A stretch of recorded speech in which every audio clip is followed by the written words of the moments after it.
राज्यात कोरोना विषाणूच्या बदललेल्या स्वरूपाचा शिरकाव झाला असून रुग्णात वाढ होत आहे।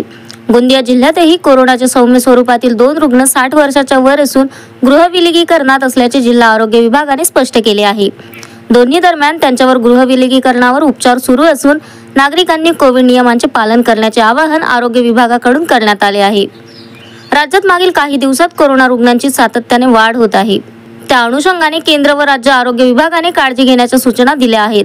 तर या सूचनेवर जिल्ह्यात मॉकड्रिल ही करण्यात आली असून oxygen cylinder, testing kit, oxygen bed, औषध साठा उपलब्ध आहे का याबद्दल सूचना दिल्या आहेत। तर जो कोरोना व्हायरस आहे सौम्य स्वरूपाचा आहे। गोंदिया जिल्ह्यातही कोरोनाचे 2 रुग्ण आढळून आल्याने त्याचबरोबर त्यांच्या संपर्कात आलेल्या नागरिकांचा शोध घेऊन त्यांनाही विलगीकरणात ठेवण्यात आले आहे।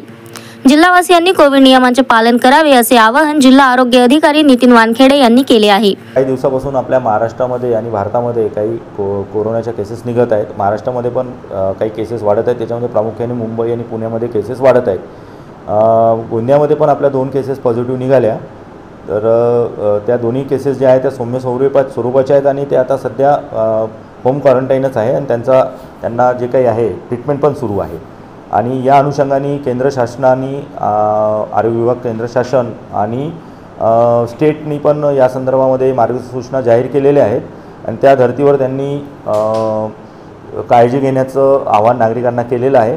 त्याचप्रमाणे जे मॉकड्रिल आहे म्हणजे आपल्याकडे ऑक्सिजन प्लांट कार्यरत आहेत का, ऑक्सिजन सिलेंडर्स आहेत का, टेस्टिंग किट्स आहेत का, औषधे आहेत का, या सर्वाचं मॉकड्रिल त्यांनी करायला सूचना दिलेल्या आहेत। त्याचप्रमाणे आपले हॉस्पिटल बेड्स जे आहेत ते किंवा ऑक्सिजन बेड्स आहेत ते सुद्धा मॉकड्रिल करण्याच्या सूचना दिलेल्या आहेत। सिव्हिल सर्जन आणि डीन सरांकडे या सगळ्या गोष्टीचे मॉकड्रिल करण्यात आलेले आहेत। आणि टेस्टिंग किट्स जे आहेत त्या मेडिकल कॉलेजला टेस्टिंग किट्स उपलब्ध आहेत।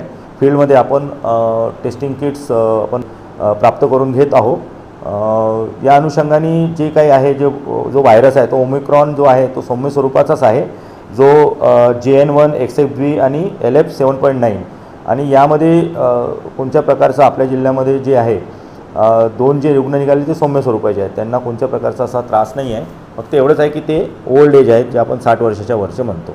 हे लोकांना सांगणं एकच राहील, घाबरून जायचं कारण नाही आहे किंवा आरोग्य विभागामार्फत ज्या काही आपण सध्या पेपरमध्ये जे देतो आहे फक्त लोकांना अलर्ट करण्यासाठी, लोकांना दहशत वगैरे पसरावी हा मुख्य उद्देश नाही आहे। परंतु राज्य सरकारने ज्या गाईडलाईन्स जाहीर केल्या की कोविड अंतर्गत किंवा कोणाला सर्दी खोकला ताप असेल तर त्यांनी डॉक्टराचा सल्ला घेणे गरजेचं आहे।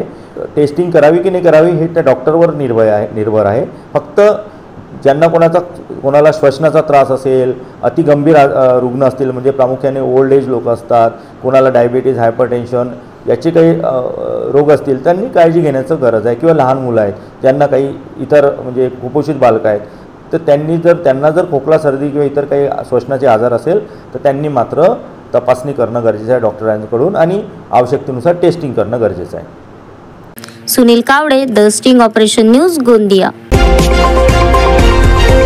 द स्टिंग ऑपरेशन न्यूज, सत्याचे दुसरे नाव, अन्यायावर लेखणीचा घाव।